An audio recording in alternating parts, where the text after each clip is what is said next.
Bismillahirrahmanirrahim. Assalamualaikum warahmatullahi wabarakatuh.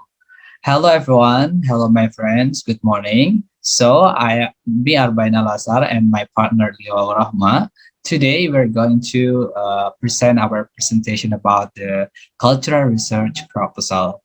So without further ado, let's go to our title, our topic. So, the first of all, our title or our topic for the final project for CCU is Student Perspective of Win Malang Majoring in Non-English on the Use of the South Jakarta Language Code Breaking. So, I think all of my friends here already know about the Bahasa Jaksel. So, that's why it is really phenomena and almost, I think several our friends, beberapa teman kita juga sudah menggunakan di daily life or daily conversations because it's really phenomenal. Not only Jaksel, not only South Jakarta people, citizen, but in Indonesia. That's why we take this topic because it's really interesting for us. So let's next for before we next to explanation about our proposal, we have to know what apa yang pertama kali kenapa bisa muncul bahasa Jaksel, di mana sih bahasa Jaksel itu muncul seperti itu. Nah, bahasa anak Jaksel is the phenomena that come out around September 2018. The appearance become younger because the phenomena contains bahasa Indonesia and English. So like a bilingual, the special things about this phenomenon is not only the combining language, but there are also some commonly used English word in it. English word which are repeatedly used together with bahasa Indonesia. Nah, this phenomena, we talk about a mixing code. That's why in our topic, in our title, we put in kita memberi mixing code. Nah, di sini kita akan membahas kenapa ini menjadi topik karena ternyata dalam bahasa Jaksel itu cuma mengganti beberapa like a conjunction, preposition, not all of the sentence, We not use the sentence in English pure, but like in the conjunction, like a preposition, thoroughly, and but, something like that. And that's why it's easy for us. And yeah, this really become yammer. And that awal dari munculnya ini pada tahun 2018 ternyata di social media yaitu Twitter. Nah, anak-anak Jaksel sering membuat tweet ataupun cuitan tweet dengan menggabungkan bahasa Indonesia dengan bahasa Inggris. And itu diikutin dan dibaca oleh banyak sekali pengguna Twitter dari berbagai daerah di Indonesia dan akhirnya booming, become yammer, dan being a phenomena. So, for the next presentation will be delivered by my friends, Lima Rahman. Okay, thank you, Arbain. So now I will explain about the background, why we take this phenomena about code mixing. As we know, the language is tool for the communication each other, and some countries has their own language, and also where there is mixing of two language in communication or called code mixing that occurs in various countries. Jadi sudah diketahui ya, tadi sudah dijelaskan Arbain said bahwa ada beberapa negara yang menggunakan code mixing atau percampuran bahasa seperti di India, kemudian Filipina, and the one of that countries is Indonesia. Such as Indonesia, which has just recently appeared on Twitter, where young people from the South Jakarta areas communicate using a mixture of English and Indonesia. Jadi yang muncul di Indonesia ini ada, yaitu yang paling fenomenal atau yang paling viral itu bahasa Jaksel yang secara otomatis ada di Jakarta Selatan tersebut. In this way, this phenomena will give rise to several opinion and perspective among many people. Dan of course, this will opinion and perspective of many people about this mixing code. And it also, which may be less And also, especially for this mixing code, especially in matter of Indonesian language and culture, jadi akan memberikan perspektif atau opini tentang bahasa, bagaimana sih mengenai bahasa Indonesia sendiri dan budaya bahasa Indonesia itu sendiri, which may be less due to mixing by other language, seperti itu.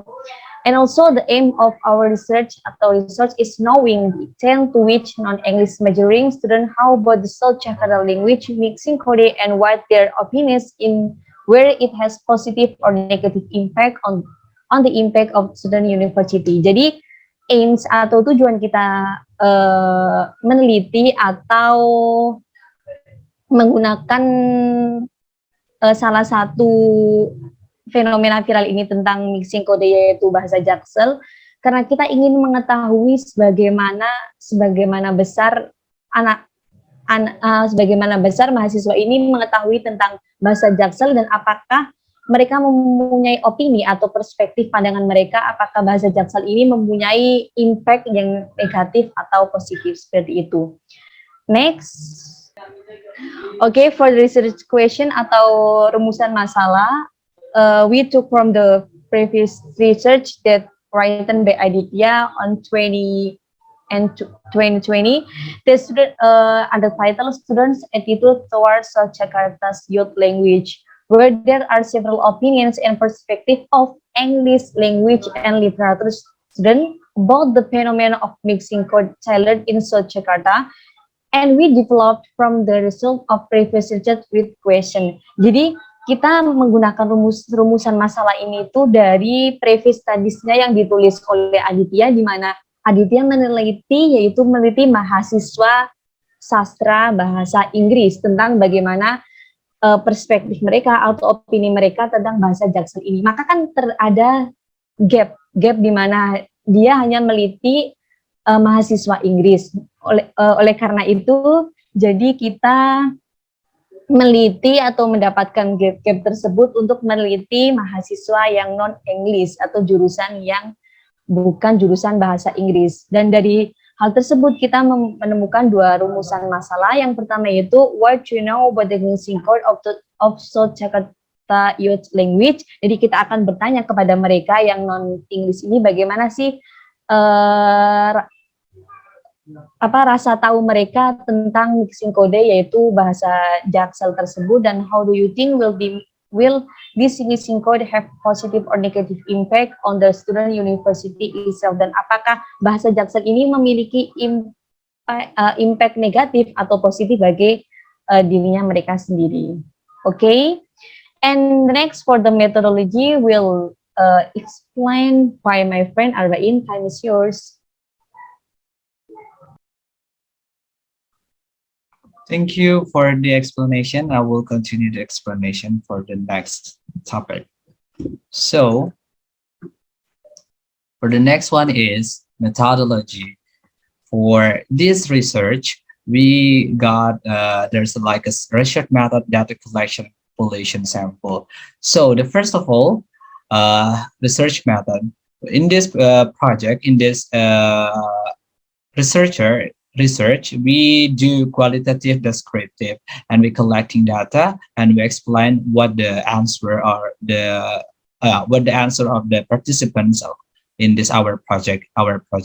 So for the data collection, we use questionnaire or opinion and multiple choice with Google form, and we share.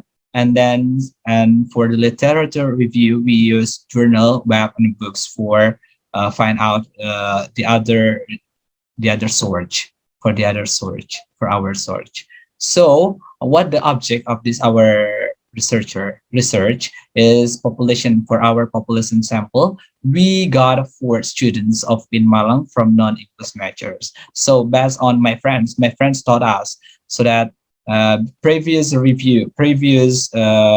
research, so that only for the literature student. So that's why we got in this project, we want to try to how perspective non-majoring English student, especially in Maulana Malik Ibrahim Malang. So that's we want to know what in Malang students seberapa banyak tahu tentang bahasa Jaksel dan apa impact for their life.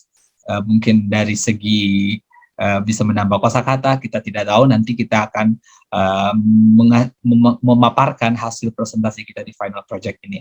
Harapannya semoga dari hasil research kita ini ataupun artikel nanti kita ini bisa menjadi salah satu tulisan dan bisa memberikan kita banyak wawasan, tambahan wawasan, sehingga mengetahui fenomena apakah bahasa Jaksel ini mempunyai impact ataupun seberapa jauh, seberapa tahu anak di Malang tentang bahasa Jaksel itu sendiri.